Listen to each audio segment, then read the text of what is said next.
Kaixo, Salim? Kaixo. Zer moduz? Ba, ondo. Salim, zuri galdetzen zutenean, nongoa zara? Zer erantzuten duzu? Galdera hau beti eduki dut buruan, eta nire ama beti eman dit erantzuna. Zu zara Marrokoseko gauza honak eta Euskal Herriko gauza honak dituen pertsona bat. Orduan, bai, Marrokoseko eta Euskal Herri artean dagoen pertsona bat. Zergatik izan behar da erantzun hori beti prest? Amak zergatik prestatu zaitu horretarako? Beti galdetu didatelako, batez ere. Marrokosen galdetzen didate beti nungoa zara. Arabieraz hitz egiten eta bar, baina beti galdetzen didate nungoa zara. Esan behar dut Euskalduna nazela, Euskal Herria Bilbo eta no seke. Eta hemen ere bai galdetzen didate, ikusten didatelako aurpegia eta ja ez zai esartzen buruan Euskaldun bat aurpegia hau izatea edo horrelakorik. Konta iguzu nola iritsi zen zure familia Euskal Herrira? Ba, bueno, nik Madrilen jaio nintzen, gurasoak baseunden Madrilen, aita zegoen hor lan egiten, eta, ba, bueno, geratu zen lanik gabe, bueltatu egin ginen Marrokosera, Marrokosen gelditu nintzen hor 7 urtetaraino, aita bazegoen hemen Euskal Herrian lan egiten, geratu zen hemen. Eta lan estable bat eukitean, bueltatu ginen guk Balmasegara. 6-7 urterekin iritsi zinenean, ze testu ingurutara iritsi zinen?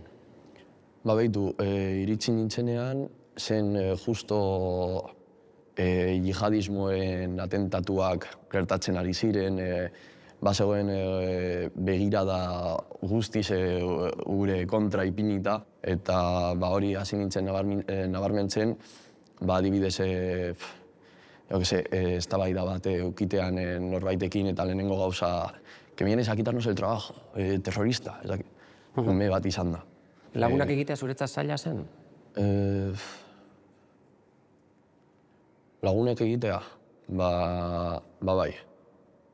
Bai.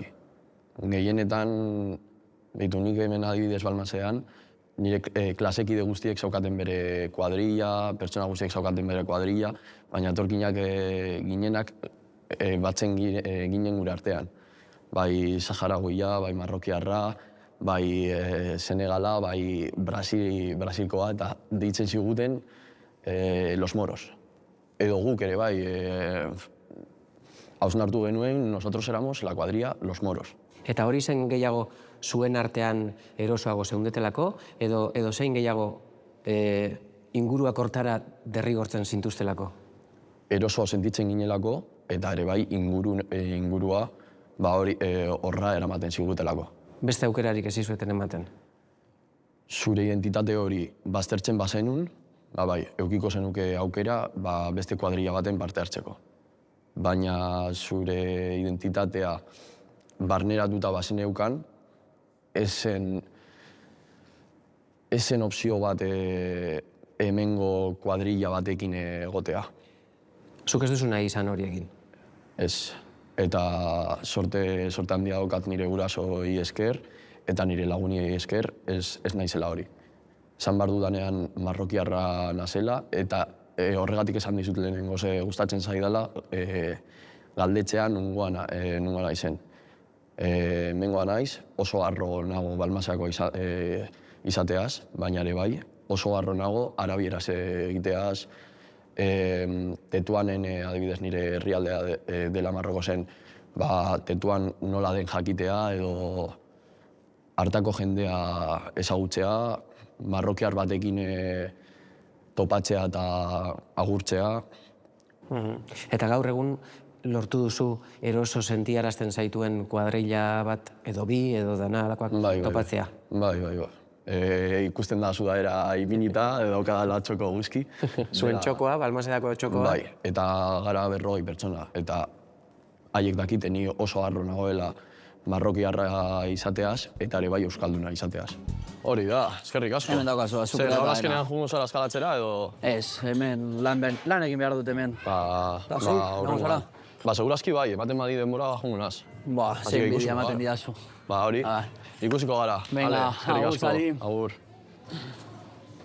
Nola ikusten zuen 7-8 urteko Salim hark, Euskara ikasten hasten zinenean, nola ikusten zenuen Euskara, zertzan zuretzat? Ba, Euskara, nire ikuspuntua Euskararekin txikian nintzenean zen bakarrik ikastolako gauza bat. Gero urteak pasa eta gero, ba, hausnartu nuen Euskara zela zerbait hemengo gauza dela, eta babestu behar genuela edo saiakera egin behar genuela hori mantentzeaz edo horrelakorik. Eta beti eduki dugu eztabaida hau, zergaitik guk kanpotarra garenok egin behar dugu esfortzu hori eta Euskal Herritik kanpo datorren pertsonak, adibidez Leon, Burgos eta horrelakorik, ez zaie ipintzen diana hori. Euskara galtzen ari da, zeren eta kanpotik datoz. Baina badauz beste pertsona batzuk kanpotik datozela eta diana hori ez daukate. Iritsi zinen inoiz Euskara gorrotatzera? Babitu, honi buruz beti hitz egiten dute lagun batekin, esaten didala beti, zu gaur egun oso konprometituta zaude Euskararekin, baina gogoratzen naiz DBH-ko laugarren mailan gorroto zeneukala. Eta adibidez ni batxilergoan ez dut inoiz aprobatu euskarazko azterketa bat. Eta hori da nire realitatea eta beti esango dut ez dago arazorik.